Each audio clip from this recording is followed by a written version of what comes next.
Muito bem, queridos irmãos, nós já fizemos a leitura do texto que encontra-se na primeira epístola aos Coríntios, capítulo 10, a partir do versículo 14, aonde o apóstolo Paulo está nos orientando a respeito de questões de comer e de participar de festivais.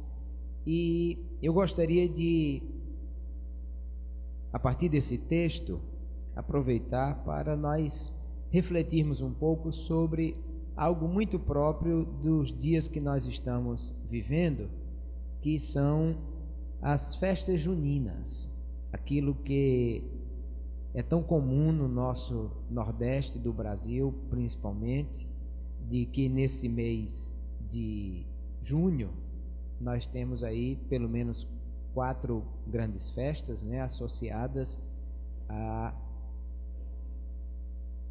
festas populares e a santos católicos.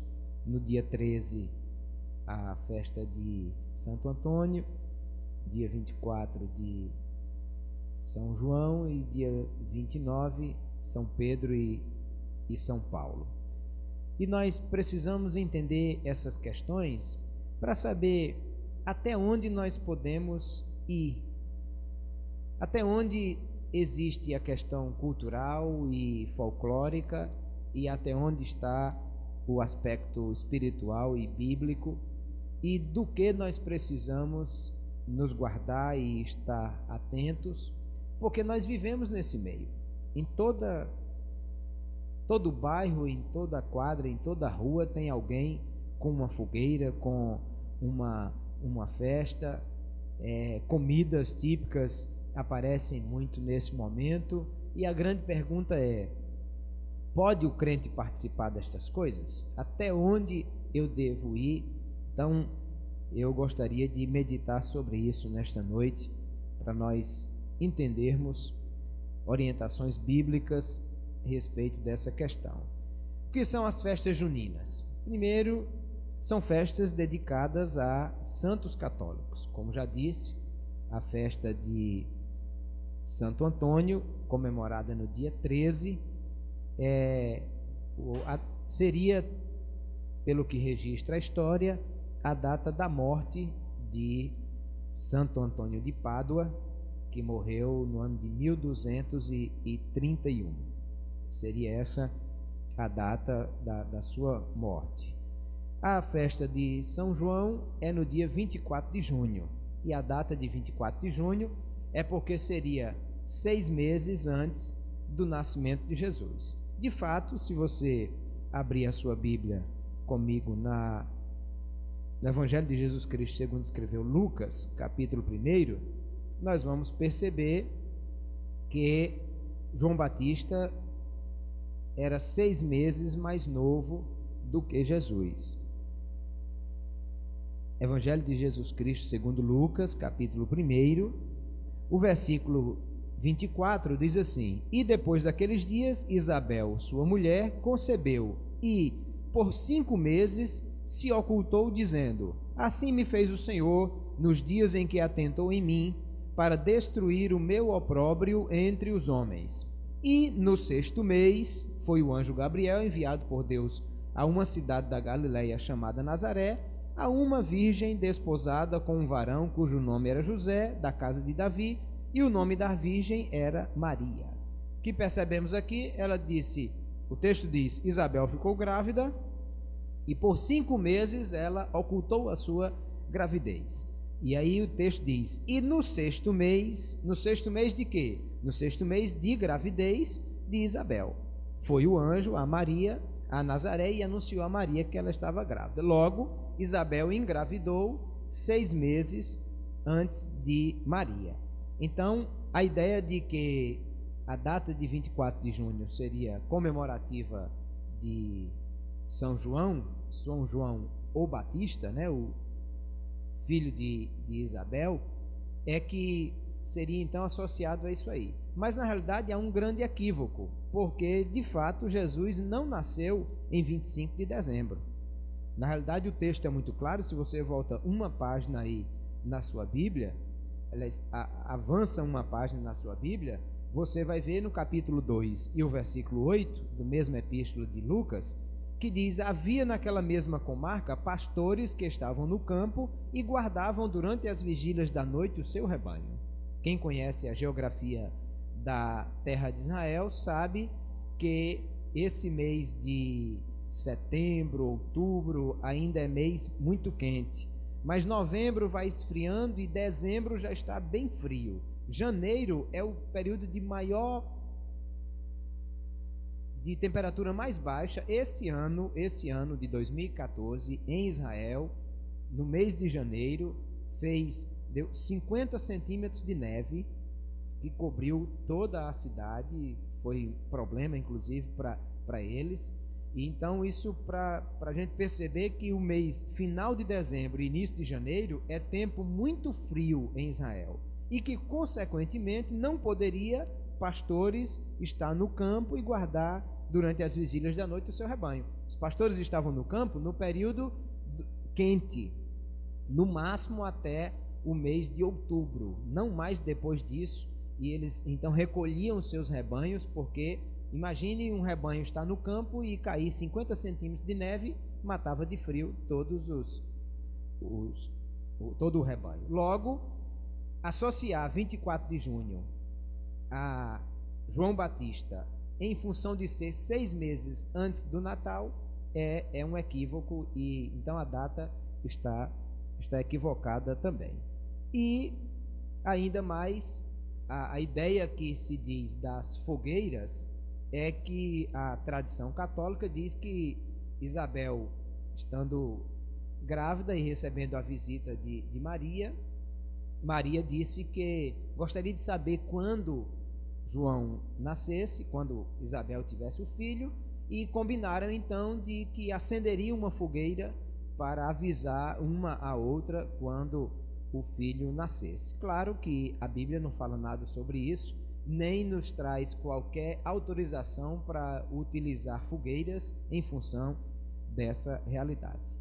E a festa de São Pedro e São Paulo, que são comemoradas no dia 25 de junho, mais comum é de São Pedro, né? Mas é na mesma data que se comemora também São Paulo, são de origem desconhecida, não sabemos por que essa data foi associada e o que está aí envolvido.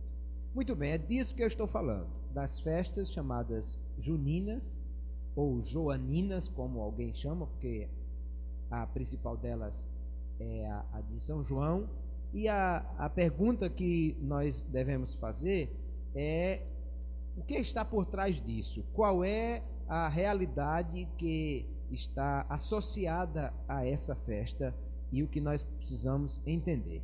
A primeira coisa que percebemos é que são festas caracterizadas pela adoração a ídolos e são repletas de lendas. Primeiro que, mesmo que alguém diga, não é adoração, é veneração, como alguém costuma dizer, mas o fato, queridos, é que a Bíblia não nos autoriza em momento nenhum que nós tenhamos qualquer tipo de reverência especial ou adoração a nenhuma pessoa, a ninguém mesmo. Nós vamos entender que nenhum dos apóstolos, discípulos, quis receber qualquer adoração. Até mesmo o anjo, quando nós vemos lá no Apocalipse que, por ser um ser muito esplêndido, João quis adorá-lo, e rapidamente o anjo o segurou e disse: eu sou conservo teu, adora somente a Deus. Logo, ninguém deve receber qualquer tipo de adoração.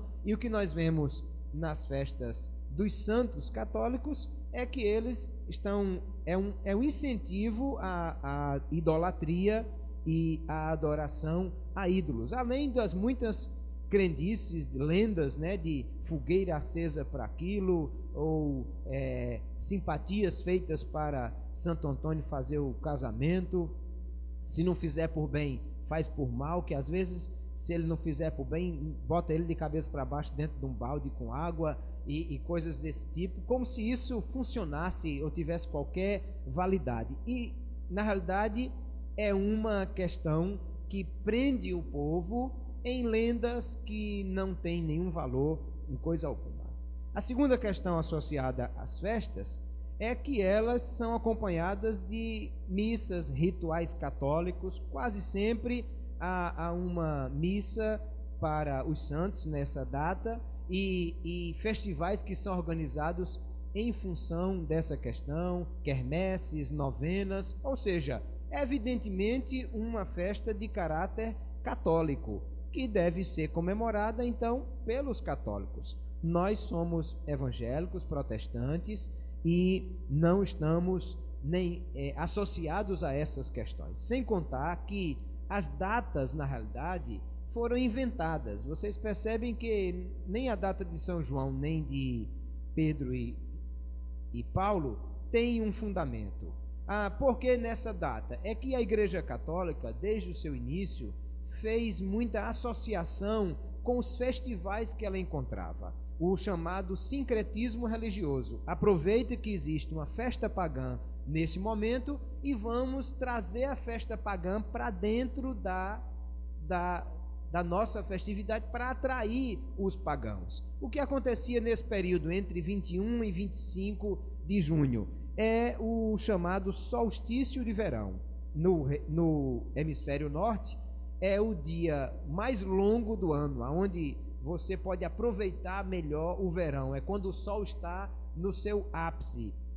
Então se comemorava essa data com festivais de adoração aos deuses da fertilidade, aos deuses da agricultura. Isso todos os povos nórdicos tinham. Então o que a Igreja Católica fez foi trazer os festivais da fertilidade dos pagãos para associar a santos católicos e fazer esta associação. A mesma coisa aconteceu em função de muitas questões, por exemplo, dos afros quando vieram para o Brasil e que foram associados às entidades africanas, aos santos católicos e por aí vai.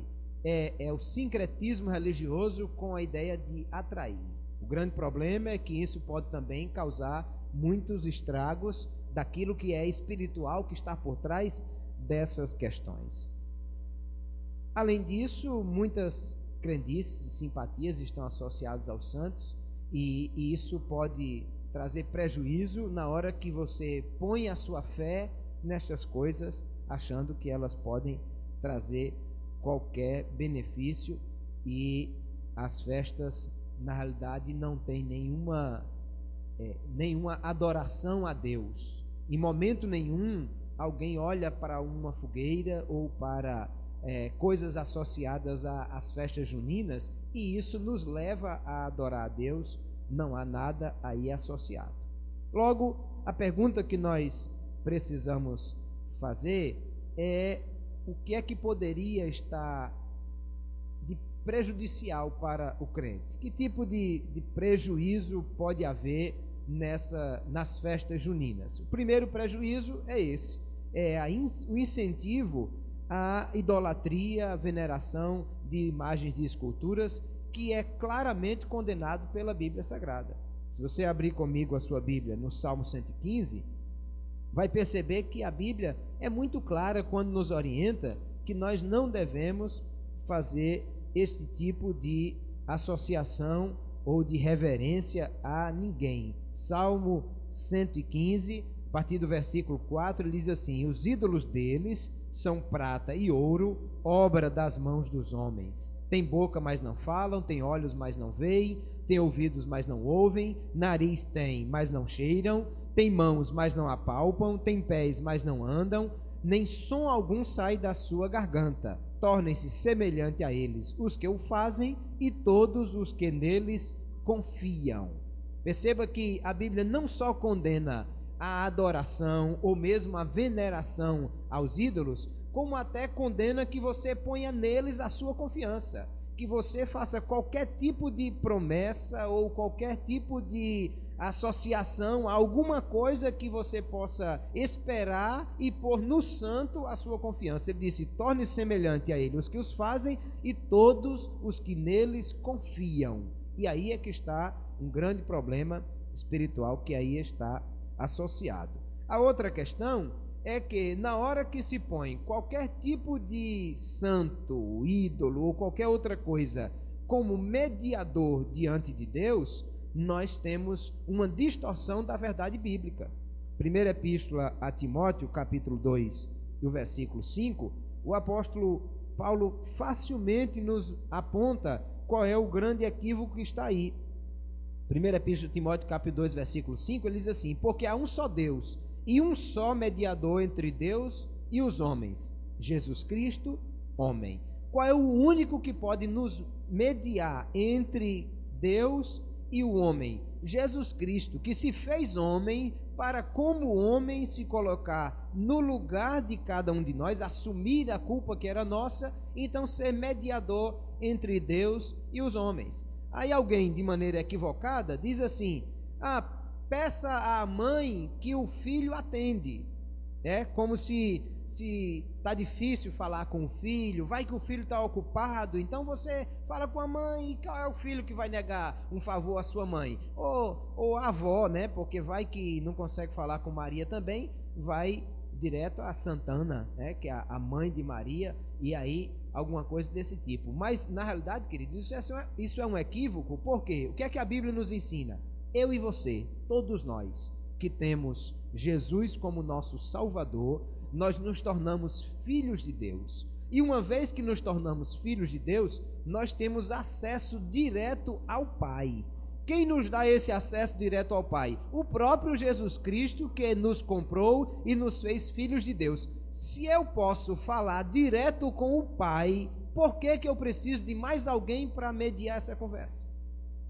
Então há uma distorção do entendimento bíblico nessa realidade. E não precisamos de nenhum mediador, de ninguém que possa se pôr entre nós e Deus, porque nós temos acesso direto ao Pai por meio de Jesus Cristo, que é o único mediador entre Deus e os homens. E também há um outro equívoco nessa questão da idolatria e de veneração de ídolos, é que é uma coisa fútil. Não há nenhum sentido, porque a Bíblia é clara quando diz que os mortos não ouvem coisa nenhuma, e nem os que eram apóstolos, no caso aqui, aceitaram, quando vivos, nenhum tipo de adoração. Aliás, eu quero abrir um parêntese aqui para dizer uma coisa aos irmãos. Da minha parte, eu evito qualquer tipo de associação a essas coisas que são advindas da idolatria. Então, os irmãos, se já observaram, nenhuma vez aqui eu faço referência dizendo: vamos ler a epístola de São Paulo, de São Pedro, ou vamos ler o Evangelho de São Mateus, de São Marcos. Nunca faço referência a isso. Eu digo: nós vamos ler o Evangelho de Jesus Cristo segundo Marcos, segundo Mateus, vamos ler a primeira epístola aos Coríntios do apóstolo Paulo. Por quê? Porque se eu digo que é um São Paulo, eu posso estar fazendo essa associação ligada à idolatria. Porque senão eu teria que dizer assim: vamos ler a epístola de São Paulo, ou vamos ler o Evangelho de São Mateus. Quem vai ler é São Ítalo, que fez a leitura hoje da Bíblia. Logo em seguida, São Madeiro vai fazer a oração. Depois, São Ricardo continua na direção do culto. Por quê? Eu sou santo da mesma categoria que Paulo, Pedro, João. Você é santo da mesma categoria que Marcos, Lucas, Mateus, porque eles não são diferenciados de nós. Quando o próprio Pedro escreve a sua epístola, ele diz aos santos que estão na Galácia, no Ponto. Quando Paulo escreve a sua epístola, ele diz aos santos que estão em Corinto, em Roma, em qualquer outro lugar. E quando nós percebemos como eles tratavam uns aos outros, nós percebemos que não há essa distinção. Veja a sua Bíblia comigo, por favor, segunda epístola de Pedro, capítulo 3, e o versículo 15. O que nós temos aí é o apóstolo Pedro fazendo uma referência ao apóstolo Paulo. Segunda epístola de Pedro, capítulo 3, versículo 15, ele diz assim: e tende por salvação a longanimidade de nosso Senhor, como também o nosso amado irmão Paulo vos escreveu, segundo a sabedoria que lhe foi dada. Como Pedro referiu-se a Paulo? nosso amado irmão Paulo. Ele não disse São Paulo, Reverendo Paulo, ou qualquer outro tipo de associação. Ele disse nosso irmão Paulo. E como é que Paulo se referiu a Pedro? Vamos ver Gálatas capítulo 2. Agora é o apóstolo Paulo fazendo referência ao apóstolo Pedro e dizendo alguma coisa a respeito dele. Aliás, não só de Pedro, mas de outros apóstolos também. Gálatas capítulo 2, do versículo 7 em diante, ele diz assim: antes, pelo contrário, quando viram que o evangelho da incircuncisão me estava confiado, como a Pedro o da circuncisão, porque aquele que operou eficazmente em Pedro para o apostolado da circuncisão, este operou também em mim com eficácia para com os gentios. E conhecendo Tiago, Cefas e João, que eram considerados como as colunas, a graça que se me havia dado, deram-me as destras em comunhão comigo e com Barnabé, para que nós fôssemos aos gentios e eles à circuncisão. Aliás, se você percebe mais na frente, você vai perceber que Paulo, na realidade, vai puxar a orelha um pouquinho no versículo 11, ele diz: e chegando Pedro a Antioquia, lhe resisti na cara porque era repreensível. Então, o que ele está dizendo aqui? Olha, porque Pedro, Cefas e João e Tiago, que eram colunas, ele reconhece que eles eram importantes, que eram líderes da igreja, mas não chama São João, nem São Pedro, nem São Tiago.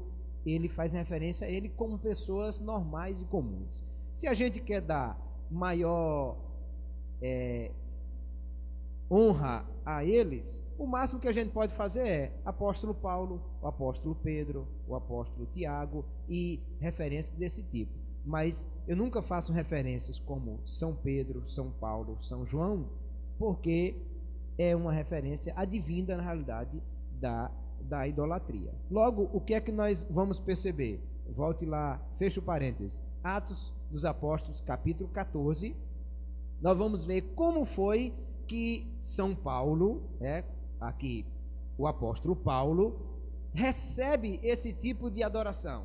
Capítulo 14 e versículo 14 de Atos dos Apóstolos, ele diz assim: ouvindo, porém, isto, os apóstolos Barnabé e Paulo rasgaram as suas vestes e saltaram para o meio da multidão, clamando e dizendo: varões, por que fazeis essas coisas? Nós também somos homens como vós, sujeitos às mesmas paixões, e vos anunciamos que vos convertais destas vaidades ao Deus vivo, que fez o céu e a terra e o mar, e tudo quanto há neles. Alguém, quando percebeu que o apóstolo Paulo era usado por Deus, e Deus fazia maravilhas através dele, então prepararam logo uma festa de adoração. Chamaram a Barnabé Júpiter e a Paulo Mercúrio, como se fossem deuses romanos, e prepararam uma festa de adoração para eles. E Paulo cancelou a festa na hora, disse: não, eu sou homem igualzinho a vocês, e vocês só devem adorar ao Deus que fez os céus e a terra e o mar e tudo quanto há neles. Logo nós percebemos que nem a Bíblia recomenda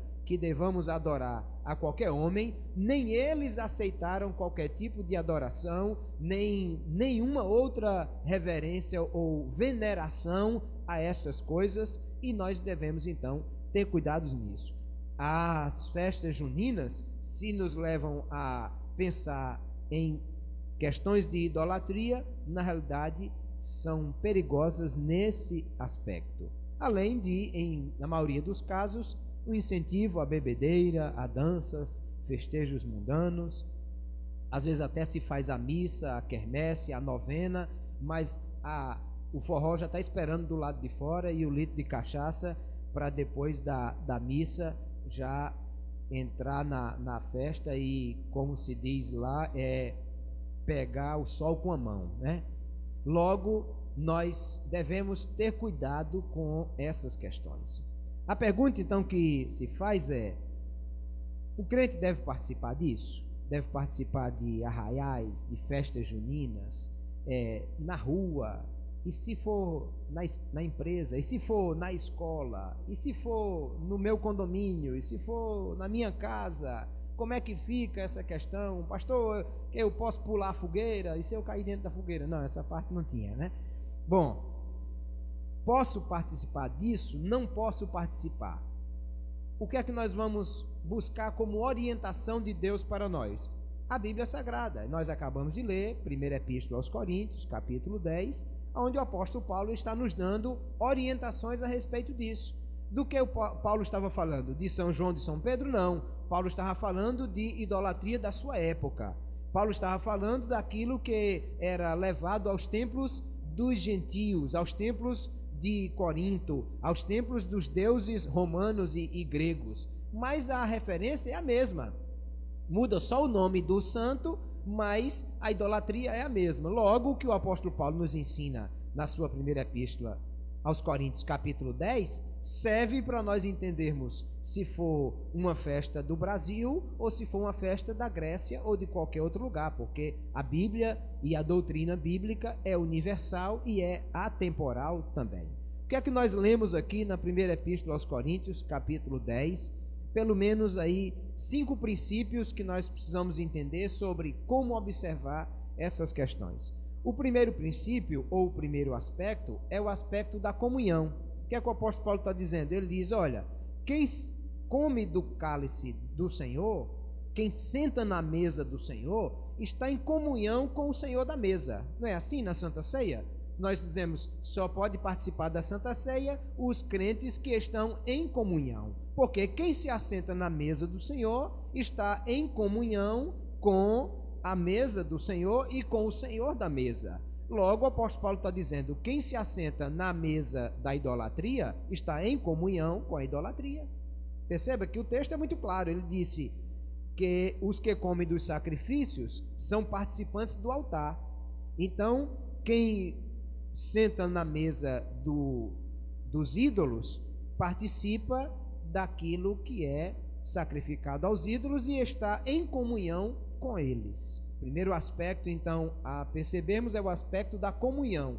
Eu não vou na casa de uma pessoa desconhecida para sentar na mesa e comer com ele sem que tenha qualquer tipo de associação com isso. Por que alguém me chama para ir almoçar na casa dele? Por alguma razão. Um irmão da igreja me chama. Por que me chama para ir almoçar com ele? Me chama porque é crente da igreja onde eu sou o pastor e nós estamos em comunhão com o mesmo Cristo, então por isso estamos lá. Se eu me assento em uma festa para comer de algo que foi declaradamente dedicado aos ídolos, então de alguma forma eu me associo com isso. Mas será que tudo que está ali foi dedicado aos ídolos? Sim ou não? Claro que não. Por isso que o apóstolo Paulo lembra que há questões espirituais que nós precisamos observar aqui quando envolve a questão espiritual. Ele disse, o versículo 19, o ídolo é alguma coisa? O que é sacrificado ao ídolo é alguma coisa? Antes digo que as coisas que os gentios sacrificam, as sacrificam aos demônios e não a Deus. E não quero que sejais participantes com os demônios. O que Paulo estava dizendo? Qualquer coisa de cunho espiritual, você precisa ter muito cuidado para ver o que é que está por trás disso. Ora, não, é só uma estátua de gesso. Ele diz, o problema não é a estátua de gesso. O problema é o que está por trás disso. E não sou eu que estou dizendo, é o apóstolo Paulo que está dizendo que os ídolos, veja o versículo 19 diz, o ídolo, o que é sacrificado ao ídolo, é sacrificado aos demônios. Ele está dizendo que há uma influência negativa, espiritual, demoníaca, associada à idolatria. E nós precisamos então ter cuidado com isso. Como é que nós vamos observar essas questões? Agora, há outra questão a se observar, que é o aspecto da liberdade cristã. Isso quer dizer o quê? Eu e você, nós somos livres para fazer o que quiser. O apóstolo Paulo disse no versículo 23, todas as coisas me são lícitas, mas nem todas as coisas convêm. Todas as coisas me são lícitas, mas nem todas as coisas edificam. Isso quer dizer, pastor, que tudo que está na vida é errado e... Não, você tem a possibilidade de julgar estas coisas, porque você é livre para participar. Ele diz, inclusive, olha, tudo que está no mercado se está para vender no mercado, então é livre. Nós precisamos estar atentos a isso, porque nós temos muita gente que às vezes vive preso essa calça aqui eu não compro porque me disseram que quem fez essa calça foi dedicada ao santo não sei de onde. Não como naquele restaurante porque me disseram que o cozinheiro faz uma referência ao santo não sei de que, oferece a não sei quem. Meu irmão, se eu for procurar isso, eu não sei mais quem foi que fez o meu carro, quem que costurou esse terno. Então, o que o Paulo está dizendo é o seguinte: chegou na sua mesa e você deu graças, está valendo. Ou seja, ele disse, por causa da consciência, se alguém lhe chama para você ir comer em algum lugar, olha, ó, versículo 27, se algum dos infiéis vos convidar e você quiser ir, chega lá, não pergunte nada. E se sente e coma, por causa da consciência. O que Paulo está dizendo é que nós não precisamos, aquilo que eu trago para minha casa, aquilo que eu dou graças a Deus, aquilo que eu posso de livre liberdade participar, eu tenho a liberdade de ver essas questões. Porque é claro, uma coisa é você ir na quermesse, uma coisa é você ir na fogueira que o vizinho fez para Viva São João, e outra coisa é você participar de um festival de comida típica que teve no seu condomínio. São coisas diferentes. Quem é que vai julgar isso? É você que vai perceber se há ou não realidades espirituais associadas a essa questão. E eu não vou perguntar ao rapaz da padaria se quem fez a pamonha ofereceu a alguém, não, porque ele disse, você é livre, todas as coisas lhe são lícitas, mas tem o aspecto da sua consciência para perceber se há alguma coisa aí. Há um outro aspecto que é ainda mais interessante nessa questão, que o Paulo está dizendo, não é a sua consciência, é a consciência do outro, porque no versículo 24 ele diz, ninguém busque o proveito próprio, mas o que é do outrem, porque aí ele diz no versículo 32, portai-vos de modo que não deis escândalo nem aos judeus, nem aos gregos, nem à igreja de Deus. Ou seja, eu posso comer, não tenho problema nenhum, se o vizinho me oferecer uma espiga de milho, eu posso comer porque eu sou crente, sou firmado em Deus, não me embaraço com essas coisas, não tenho dificuldade nenhuma. Mas o meu vizinho, o meu irmão que vai passando na rua, ele não tem a mesma firmeza de fé que eu tenho. E aí o que é que eu faço? Eu deixo de comer por causa dele. Nesse aspecto, ele disse, o aspecto do escândalo, da consciência do outro. Eu não tenho problema de ir para o festival de comidas típicas que fizeram no meu condomínio. Mas o meu vizinho se escandaliza com isso. O que eu faço? Eu não vou. Por causa da consciência do outro. Eu não tenho nenhum problema comer carne na Semana Santa. Mas se tem alguém, o meu patrão, o meu chefe, o meu colega de trabalho, se escandaliza por causa disso, inventar o peixe foi para isso, querido. E a gente come sem nenhuma dificuldade. O que Paulo está dizendo? Não é que a sua liberdade vai ser medida pela liberdade do outro, mas é que você, como participante do corpo de Cristo, precisa observar o que é que vai trazer prejuízo ao outro. Eu já vivi uma situação na minha vida muito simples e interessante. Alguém passou vendendo um chaveirinho que era um chapéu de couro em miniatura. Eu achei aquilo tão bonitinho, tão bem feito. Comprei o chaveiro, peguei a chave do carro, botei naquele chaveiro. Chega um dia na igreja, o irmão me vê com a chave do carro, aí me procurou, assim, pastor, veja bem, olha, é que quando eu olho para esse seu chaveiro, isso me lembra quando eu era do mundo, que dançava forró e não sei o que e tal. É mesmo, irmão? É, tá certo, graças a Deus. Pronto. Eu não sei onde foi parar o chaveiro, mas eu não usei mais. Mas, pastor, por que o senhor usou o chaveiro? Porque um irmão escandalizou-se por isso. E o apóstolo Paulo está dizendo, você tem que ver não a sua liberdade, não pela sua consciência, mas pela consciência do outro. Nesse aspecto, não é medido pelo mais forte, mas pelo mais fraco. Tem alguém lá no seu condomínio que se escandaliza se você comeu milho? Ei, vende milho em toda época do ano, coma depois. Aqui não está dizendo que é pecado, aqui está dizendo que nós precisamos ter cuidado para não ferir a consciência do outro. Só essa é a questão. E a última questão é que o apóstolo Paulo disse, quer comais, versículo 31, quer bebais ou façais outra qualquer coisa, fazei tudo para a glória de Deus. A pergunta é, se eu vou participar daquele negócio, vai ferir a minha consciência? Não. Vai ferir a consciência do outro? Não. Vai glorificar a Deus? Não também. Não sei se eu vou.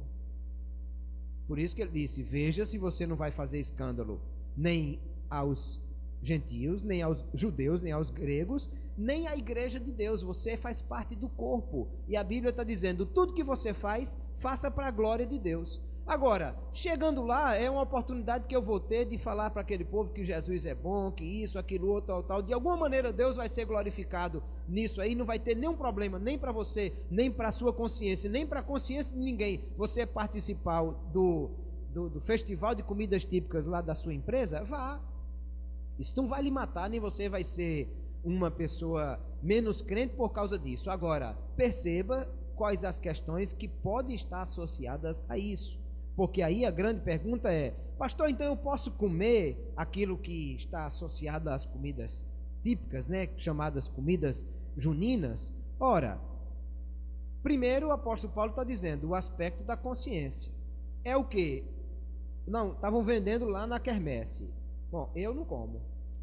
Por que eu não como? Porque eu sei que veio de uma coisa diretamente associada à própria festa. Agora, aqui na versão de Almeida Revista e Corrigida, está usada a palavra açougue. O versículo 25 diz: tudo quanto se vende no açougue, coma sem perguntar nada. Na versão de Almeida Revista e Atualizada, diz mercado. Tudo que se vende no mercado, coma sem perguntar nada. Então, se lá no mercado vende a pamonha, a canjica, o pé de moleque, ou tudo mais que está associado, compro, levo para minha casa. Não vou comer no dia 24 não, porque é noite de São João. Qual o problema? Quem pagou fui eu, e fui eu que comprei. E isso não tem nenhuma coisa espiritual associada a isso não, queridos. Porque ele está dizendo: Deus é dono de tudo, Ele é Senhor da terra e Ele é dono de todas as coisas. E portanto, agora, se alguém disse: não, isso aqui veio diretamente associado da festa de não sei o que, tal. Aí ele disse: se ninguém lhe disser nada, coma. Se disser que foi oferecido aos ídolos, aí então não coma. Então, é a questão da consciência e a questão do escândalo que eu devo evitar nessas coisas. Veja, esse assunto do capítulo 10, que o apóstolo Paulo está finalizando, ele começou o mesmo assunto, na realidade, no capítulo 8. Vamos voltar lá no capítulo 8 para a gente ver o que foi que o apóstolo Paulo começou a dizer. Ele diz que, o versículo 4, assim que, quanto ao comer das coisas sacrificadas aos ídolos, sabemos que o ídolo nada é no mundo e que não há outro Deus senão um só. Então ele está dizendo: o ídolo não tem valor de coisa nenhuma. O versículo 8: se o manjar não nos faz agradáveis a Deus, porque se comemos nada temos demais, se não comemos nada nos falta. Então essa liberdade ela é para todos nós. Mas o versículo seguinte, o versículo 9 diz: mas vede que essa liberdade não seja de alguma maneira escândalo para os fracos.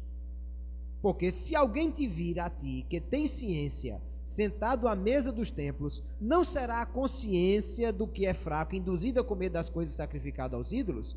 E pela tua ciência perecerá o irmão fraco pelo qual Cristo morreu. Ora, pecando assim contra os irmãos e ferindo a sua fraca consciência, pecais contra Cristo. Pelo que, se o manjar escandalizar meu irmão, nunca mais comerei carne, para que meu irmão não se escandalize. Percebe como é que é a medida? A medida é pela fraqueza do meu irmão. Se isso escandaliza o meu irmão, eu não vou comer por causa dele. E eu vou morrer porque deixo de comer canjica? Não, nenhum problema. Agora, eu vou ter cuidado na consciência do irmão. Mas isso aqui, ele está falando do quê? Do templo dos ídolos, daquilo que é associado, ou seja, da comida que é oferecida aos ídolos ou que é feita propriamente para isso. Aquilo que é vendido no mercado, no supermercado, você compra o milho lá no mercado, leva para casa, faz com todo amor e carinho e não pode comer? Claro que pode.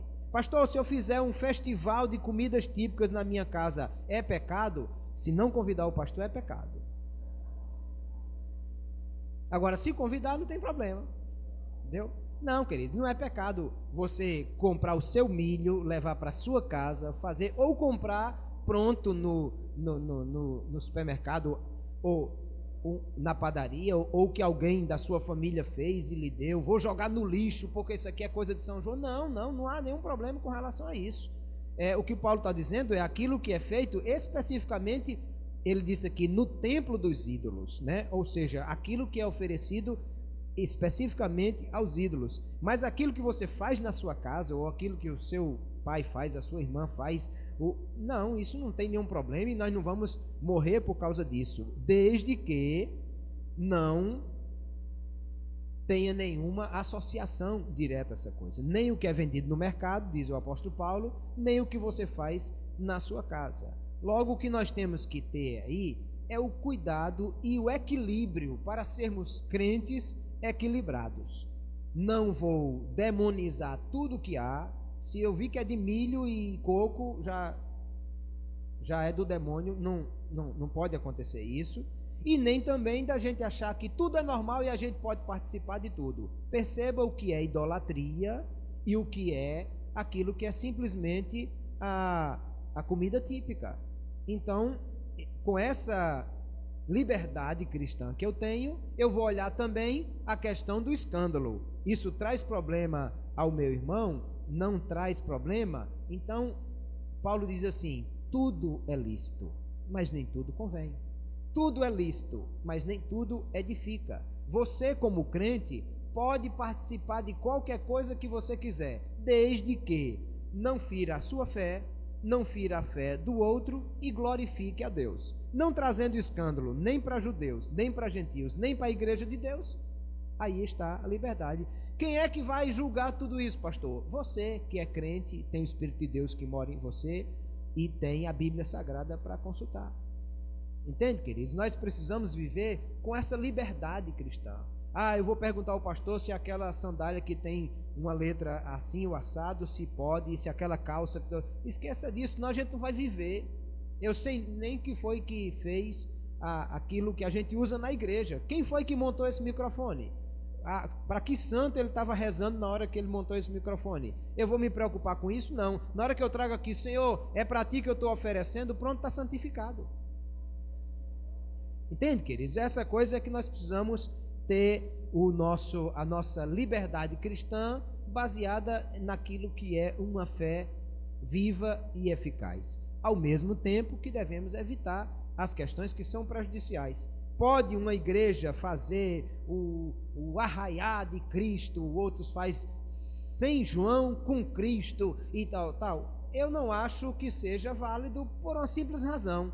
Para que eu já tenho culto, eu já tenho várias outras atividades na igreja. Por que eu preciso fazer uma coisa que é igual à do mundo para atrair alguém para cá? Não vejo nenhuma necessidade disso. Me parece muito parecido, eu acho muito parecido com o sincretismo religioso que nós já falamos aqui. Então não vejo nenhuma necessidade de botar bandeirinha na igreja, nem fazer fogueira e fazer coisas desse tipo, ou promover arraiais e São João e qualquer coisa desse tipo.